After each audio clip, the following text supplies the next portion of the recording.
will start by showing you a replica of the first clock that was made here in 1640. It's a very simple clock made completely out of wood.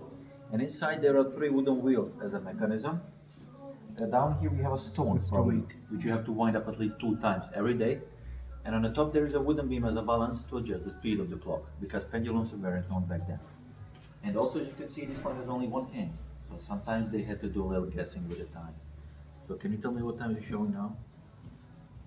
Still, It's 8:10. 8:10. 2 something, yeah. 240 is maybe a little bit too no, much. 220. 8:10 Yeah, 220 I would say. Because this Yeah. is 2 here, and 20. It's down a little bit. and the dot under would be 230. So it's in between those two, It's between 215 or 220, right? Which means you could be 20 minutes late at work and nobody would know, right? But it's a first generation here, no cuckoo, no sound version. But then around 1720, they started to make these clocks with painted face known as shield clocks. Now they have 2 metal weights, pendulum, and 2 hands, so they're more accurate. And inside they have these metal mechanisms, which are made out of brass and stainless steel. But what is important here, for the first time we have a cuckoo coming out. And he comes out 1 time on every half hour, but on the hour, he counts the time. So 5 o'clock 5 times, 10 o'clock 10 times, and so on. 5 times. And here we have a special shoe. You see on the top this poor guy working in his workshop, and behind him there's a lady. And she's got something like this in her hands. Yes. So let's see what will happen on the hour. So she hits him in the head because of that. 6 o'clock 6 times in the head. And this is also known as a mother-in-law clock. Then the first clock with carvings appeared around 1860, and it was this one here which is known as a train station clock.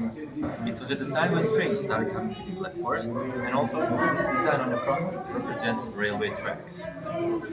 Then after some time they started to make clocks with more carvings and more details.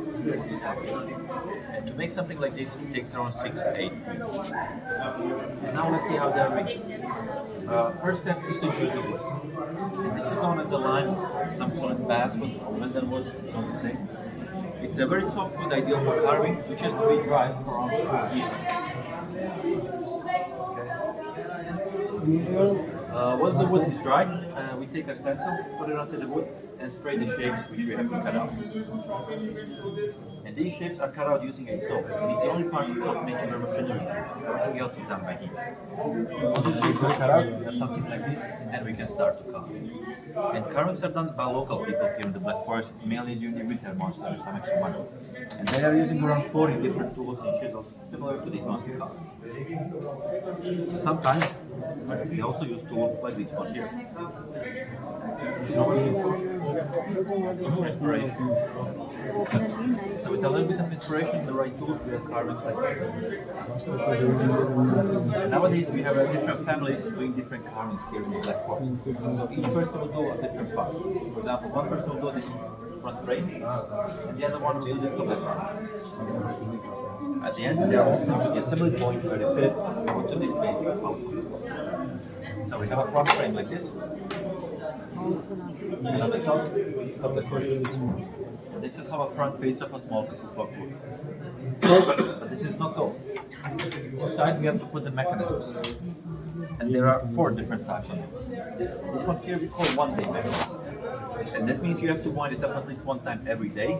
And it's powered by 2 small weights, like this one here. This one is an 8-day mechanism, also called a wheel weight, and you have to wind it up at least 1 time in every 8 days, and it's powered by 2 bigger weights, like this one. So you maybe notice difference between the 2 in the middle and the 2 at the edges is this a different part. Does anyone know what is this for? Any ideas? No. No? This is where you have people dancing here on top. So it's an 8-day and 1-day mechanism, but for clocks with music. And they have 3 weights instead of 2, because each weight has its own functions. One weight is for the cuckoo, one for the time, and if it has a third one, that one is for music and other movements. Okay. Now how to wind them up? That's very simple. Let's see here. Just grab the chains, pull them down till the waist get it off. Okay, very simple. Once a day for clocks with small weights, or once a week for clocks with bigger weights. And now, maybe most interesting part is how we get the cuckoo sound. In each clock there are two bells with two different tones. This one and this one. So when you play them together, we have a cuckoo sound. Medium-sized bellows for medium-sized cuckoo clocks. For bigger clocks, we have bigger bellows, and they have deeper sound. And small ones, which we call baby cuckoos. Also, each clock has a switch on the side, so you can turn off cuckoo music, for example, at night when you sleep, so it doesn't wake you up. But nowadays, we also have battery-operated clocks, and they have cartridge mechanism inside, which you don't have to wind up at all.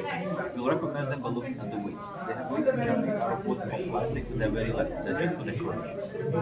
All in all, we have around 150 clocks. Put the microphone on. Yes, I'm almost finished. Yeah. That for the next For one. the next one.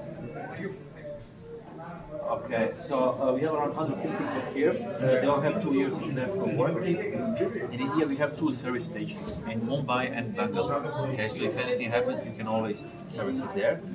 And the battery clocks, they also have a light sensor on the side. So at night, whenever it's dark in the room, they automatically shut off. They don't make any sounds. So all the clocks you see on the wall by your right are the battery-powered ones. And all the ones you see on the wall by your left are the mechanical ones, the ones we have to wind up or pull the chips.